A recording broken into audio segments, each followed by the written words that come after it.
This did not age well at all. Late night shows used to be all about comedy, giving people a good laugh before bed, but ever since Trump entered the picture, they've turned into full-blown political propaganda machines, and if this was a crime, Jimmy Kimmel would be one of the biggest offenders. You see, the guy has a Trump obsession, and just 2 weeks before the election, he went on MSNBC's Morning Joe making some wild claims that didn't really stand the test of time, and today we're covering it all. As always, make sure to subscribe and hit the notification bell for more videos just like this. I'm an optimistic person. I'm not hysterical. I laugh when people say, oh, you've got Trump derangement syndrome. I think if you're a reasonable person, you should have Trump derangement syndrome. Right. And by the way, I think he has derangement syndrome about us, too. The fact of the matter is, this is a dangerous person. This is a stupid person. And that's a bad combination. And I think what we're forgetting, I keep forgetting it, and I have to keep reminding myself, is he's not just running for president. He's running to stay out of prison. And that's a pretty powerful thing. He is literally running for his freedom. What am I supposed to say? He starts by saying I'm not hysterical, only to immediately prove that he's beyond hysteria. Classic. Jimmy isn't just obsessed with Trump, he's practically built a second career around him. It's like the Don lives rent-free in his head, and at this point, there's no chance of eviction. You'd think the guy was personally wronged by Trump the way he carries on, but that's TDS for you. It's not about logic or reason, it's really about emotion-driven meltdowns disguised as political commentary. Jimmy probably thinks he's being the voice of reason, but there's nothing reasonable about doomsdayism, which was on full display when he had a Beatle legend this past week. It's great to have you here. How are you? I'm doing really good, thank you. Are you an American citizen? No. You are not. Can you tell by my accent? Are you worried at all? No. You're not. Why not? Why would I be worried? You know, they're knocking on doors. Hey, I'll come to you and you can say... I'll throw my body right over you, believe me. Good on Ringo for not taking the bait here. This is the same type of mindset that somehow managed to convince part of the electorate that a second Trump presidency would mean concentration camps overnight. It's pure hysteria, but that's the point. They keep people so terrified they can't think rationally, and that's where the fearmongering comes so dangerous. It's not about reality, it's about control. If they keep people scared enough, they can manipulate them to vote a certain way. That's why Jimmy was hoping Ringo would jump on the panic bandwagon, but he didn't. Unlike some washed-up celebrities who parrot whatever script they're given, he didn't fall for the sky is falling routine. At some point, you'd think people would catch on to the pattern, but here we are, watching the same recycled scare tactics play out again. Scott Jennings weighed in on the issue of late-night hosts increasingly becoming full-time activists, and he made some valid points. The rest of these people have become pathetic. I mean, they stopped being comedians, and they started becoming political activists. I mean, Jimmy Kimmel out here crying. I mean, it's pathetic. And so...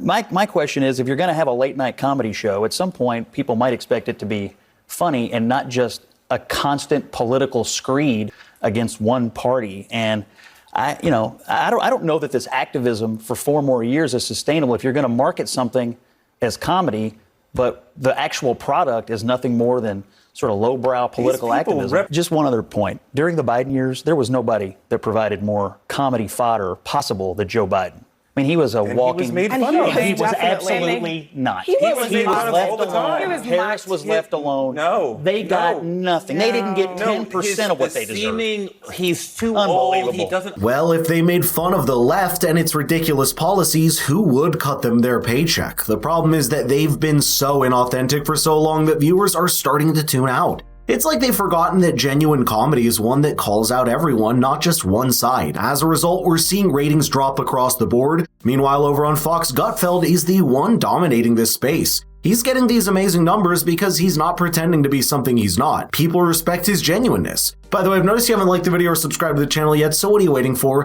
Things are so bad that NBC is cutting back on The Tonight Show, where it will air only 4 nights a week instead of 5. That's a big deal in the late night world. If the show was still hitting the mark with audiences, they wouldn't be making those cuts. So in a way, it's a sign of the times. Piers Morgan, who gave his 2 cents as he went on Megyn Kelly's show, and needless to say, he didn't hold back. I would say further, Megyn, what the hell happened in late night in America? When Johnny Carson was the king of late night, nobody knew who he voted for. Nobody knew.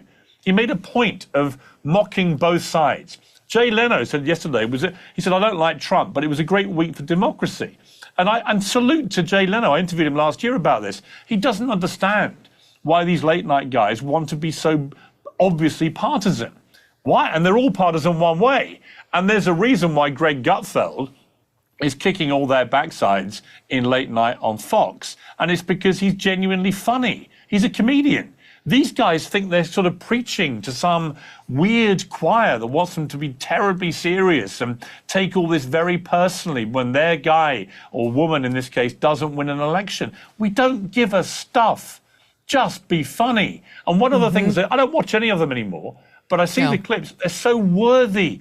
The virtue signaling is so pathetic. Get over yourselves and go back to being funny. I think the ship has sailed for these guys. Exactly. It's like they're trapped in their own echo chamber now. The moment they shift away from pandering to the woke crowd, they risk losing what's left of their dwindling audience. It's become a competition for who can virtue signal the hardest, who can prove that they're on the right side of history. Forget about jokes or comedy, now it's all about checking boxes for every trendy cause. You can see it in their delivery too. The genuine humor has taken a backseat to lecturing and moral posturing. You want proof? Here's Jimmy Kimmel from the same Morning Joe interview, proving how morally superior he is to you. What do you think, though, is happening in the country where you have 2 weeks out, and it's one thing to just look at Donald Trump and look at some, senators, but we're actually talking about 70, 75, 80 million people. Yeah. I think we're focused on the wrong things. I think we're being focused on the wrong things.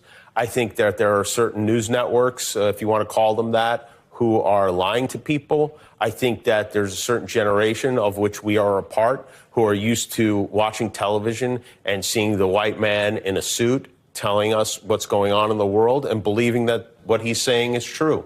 I think that is ingrained in us as Americans. We grew up with Dan Rather and Tom Brokaw and Peter Jennings, and we did not question that what they were telling us was factual. And a lot of people now are looking at Sean Hannity and whomever else, and they are not questioning whether or not what they're saying is factual. And what they're hearing is untrue.